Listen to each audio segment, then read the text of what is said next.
Vous souvenez-vous de votre dernier trou de mémoire, monsieur Jacob? Alors là, ça m'arrive tout le temps.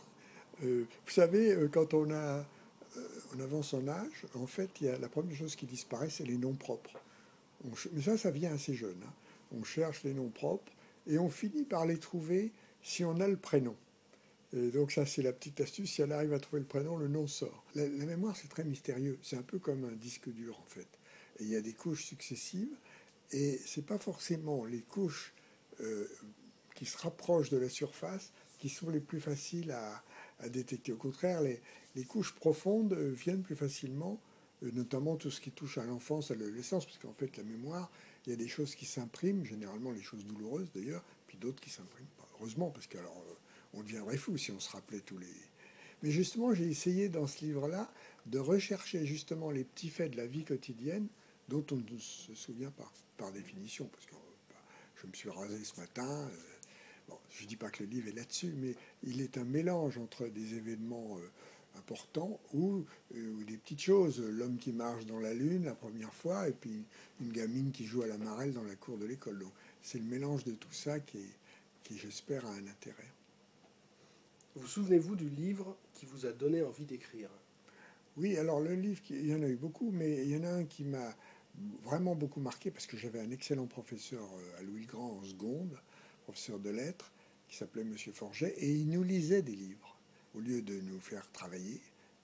Ça, c'est des grands professeurs, ça. Et un des premiers livres qu'il nous lisait, c'était Palude de Gide. Et c'est vrai que Palude correspond tout à fait à ma personne parce que c'est une sotie, comme il dit, c'est-à-dire une sorte de satire d'une certaine société bourgeoise, bobo, on pourrait dire pour l'époque, 1895, hein, qui tourne en rond. Qu'est-ce que tu fais? J'écris Palude. Un jour arrive mon grand ami Hubert, on va voir Angèle. Enfin, c'est un peu les Vitelloni de Fellini à la mode esprit français. Vous souvenez-vous des actrices qui lavaient leur pull avec Woolit? Ah non, pas du tout. Vous allez me le dire. C'est des actrices qui étaient dans la pub d'époque. Exactement. Alors, est-ce que c'était des actrices euh, genre Viviane Romance, sauf qu'elle était plus ancienne, c'est-à-dire des très belles femmes avec une poitrine voluptueuse qui prenaient des tricots une taille ou deux en dessous pour faire ressortir la dite poitrine? Je ne sais pas. Alors, pas tout à fait. Il y avait Catherine Deneuve Ah, bah, et magnifique. Isabelle Adjani, notamment. C'est Vous vrai. savez, c'était ces Maintenant, pulls ça me revient. avec les angoras, les pulls. Le bleu bleuet qui allait Oui. avec ses yeux Et- myosotis. Exactement, c'est joliment dit. Vous souvenez-vous d'une fête cannoise dont vous ne vous souvenez plus du déroulement? Bah, toutes, parce que je les fréquente assez peu, pour une raison simple. Euh, les fêtes, c'est un lieu excessivement bruyant, sombre, où il y a certes un monde fou, mais où pour parler à une personne, il faut hurler dans l'oreille, impossible d'accéder au buffet si on veut boire un verre. Bon, je connais ça par cœur et je m'enfuis. La dernière à laquelle j'ai assisté, c'était une fête où on me remettait un trophée italien. Il m'était impossible, par politesse, de ne pas assister. Mais je me rappelle très bien que j'ai stoïquement assisté à toute la cérémonie, remercié de mon mieux, et puis j'ai disparu. Et d'ailleurs, personne ne l'a remarqué. C'est ça l'avantage de connaître les sorties de secours. Vous souvenez-vous de votre dernier match de tennis? Je ne me souviens pas du dernier, mais je me souviens que j'ai arrêté il y a maintenant plus de 20 ans, oh oui, pour problème de dos. Parce que le tennis est un sport où on est obligé de se casser en arrière pour servir, où c'est surtout un des deux côtés qui fonctionne. Alors j'avais compensé ça en étant ambidextre. Mais bon, et donc j'ai... Et puis ça ne m'amusait pas. Le tennis est quand même un sport où la vitesse, les démarrages, les arrêts, c'est très très violent pour les articulations. Ça ne m'intéressait pas de faire des balles du fond du cours de vieux monsieur, un coup à gauche, un coup à droite. Donc j'ai arrêté. Vous souvenez-vous de la première starlette dont vous êtes tombé amoureux? Alors, est-ce que c'est la première starlette dont je suis tombé amoureux? Ça pouvait être Mylène de Mongeau, Pascal Petit, Colette Desréal. Euh, Il y y avait quelques Italiennes, j'ai l'impression aussi. Ah, bah, il y avait bien sûr, il y avait des Italiennes magnifiques. Mais alors, c'était pas des starlettes, c'était déjà des comédiennes. Hein. Qu'est-ce qu'on pourrait dire Laura Antonelli, mais ça, c'était une comédienne. Et il y en avait une autre dont je vois très très bien le visage, mais qui jouait dans Bolognini, dans Les Garçons de Bolognini. Antonella Lualdi, ravissante personne. Ah, si on part sur les starlettes, vous n'êtes pas couché. Oui, alors, comme je n'ai 15 minutes, je vais enchaîner. Vous souvenez-vous de votre première émotion cinématographique? Oui, alors ma première émotion, elle est... j'avais peut-être 8 ou 9 ans. Et là, c'était pas Blanche-Neige. Tous les enfants de ma génération ont eu peur à la sorcière de Blanche-Neige. Non, c'était un film qui s'appelait Feu, de Jacques de Baroncelli, et où un navire de guerre, un capitaine de vaisseau, joué par Victor Français, l'acteur célèbre à petite barbiche bien taillée, devait tirer sur le cargo où par hasard était embarquée sa bien-aimée et qui contenait aussi comment ça s'appelle, des gangsters. Et donc il fallait arraisonner le cargo.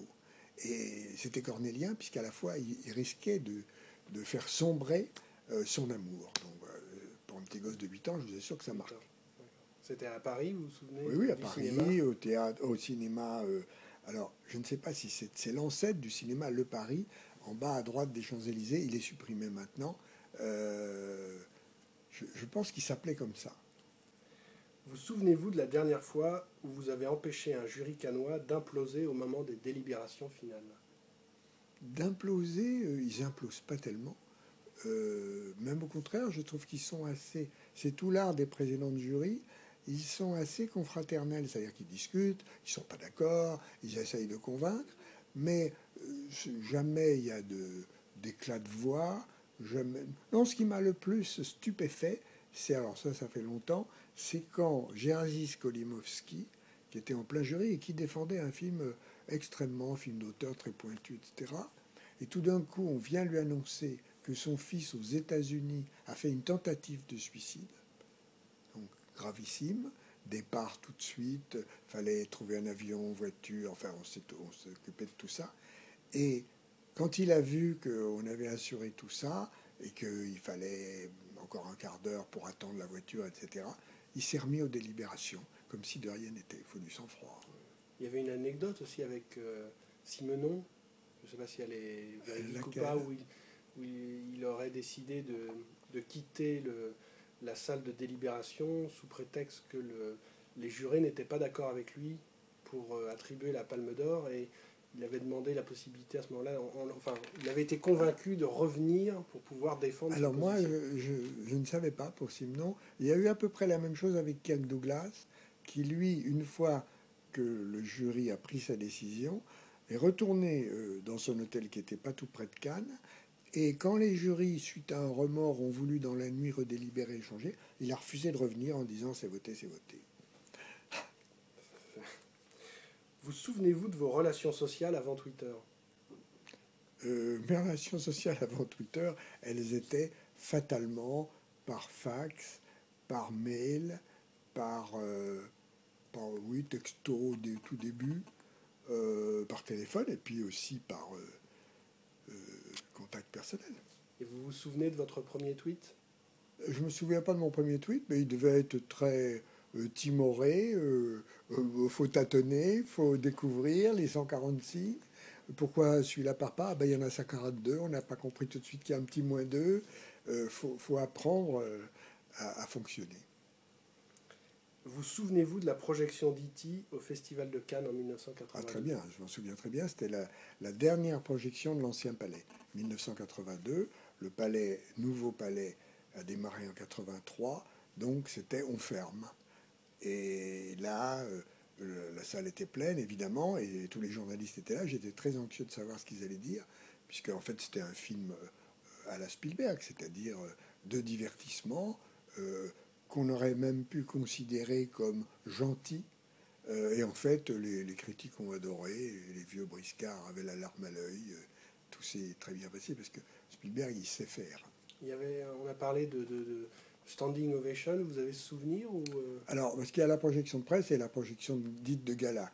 À mon avis, elle était à la projection de gala, la Standing Ovation. C'est souvent comme ça parce qu'il y a du public. vous souvenez-vous d'Amarcord? Ah, très bien. Très très bien. Moi, de toute façon, j'ai toujours adoré Fellini, qui était un ami.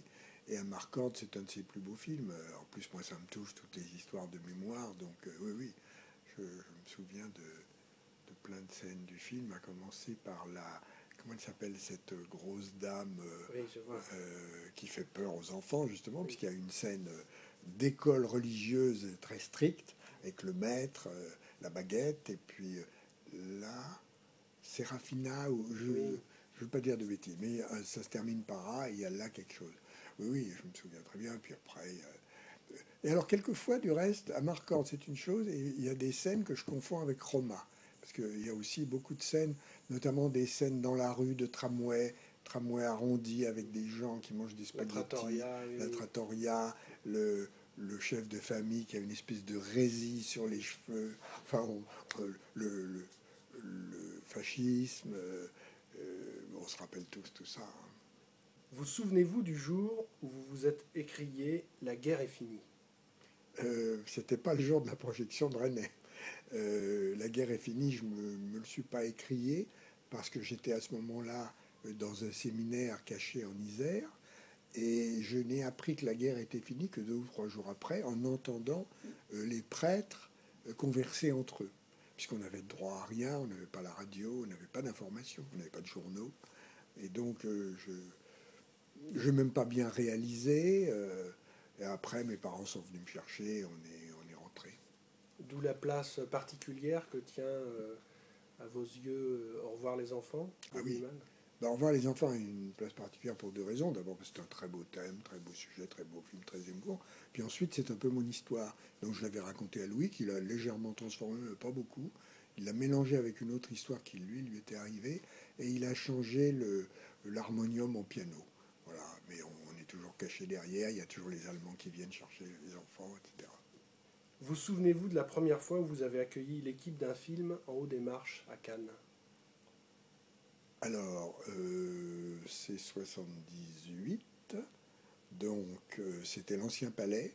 Le haut des marches, il était extrêmement dangereux, puis il n'y avait que quelques marches très raides. Les photographes se mettaient en travers pour prendre des photos, il fallait les faire écarter par les contrôleurs. Et en haut, le palier, avant d'entrer dans la salle, était étroit, et la porte s'ouvrait à l'envers. Ce qui fait que les contrôleurs, quand c'était trop plein, poussaient sur la porte, quelquefois même prenaient la main de quelqu'un pour empêcher l'entrée. Enfin, c'était une sorte de petite bataille. Donc moi, je faisais très attention à ne pas être pris là-dedans, à ne pas tomber à l'envers dans l'escalier. Enfin, il y avait presque du danger. Donc le problème, c'était de sauver sa peau. Vous souvenez-vous des 15 règles que vous vous êtes fixées pour présider le Festival de Cannes ? Je ne me les souviens pas, mais je sais comment se termine la dernière, où il faut oublier les règles. Dernière question, justement. Vous souvenez-vous du meilleur conseil que vous ayez jamais donné à quelqu'un voulant faire du cinéma ? C'est de travailler sans relâche. C'est la seule façon. Pour faire du cinéma, il faut du talent, de la chance et du travail. Alors, le talent, on ne sait pas si on l'a. La chance, on ne sait pas si on l'a. Le travail, il n'y a qu'à y aller. Donc ça, c'est le meilleur conseil que je puisse donner. Et pour les gens qui veulent écrire sur le cinéma ? C'est très voisin. Hein. Écrire sur le cinéma, ça veut dire déjà avoir vu beaucoup de films pour connaître un peu les méthodes d'écriture cinématographique. Alors, il y a différentes techniques. Les Américains, il y a ce qu'ils appellent les plot points, où toutes les 10 ou 12 minutes, il faut relancer l'intérêt, etc. Bon, la France, la Nouvelle Vague, etc., ont balayé tout ça. Je vous remercie. Puis-je vous demander de lire oui. un ou deux oui. souvenirs ? N'importe quel ou celui que vous celui qui tombe. Ben voilà, très bien. Souvenir numéro 90. Je me souviens qu'on s'était promis de discuter du bon vieux temps. Ce sera pour une autre fois. Écoutez, merci beaucoup, M. Jacob. Comme conclusion. Merci beaucoup.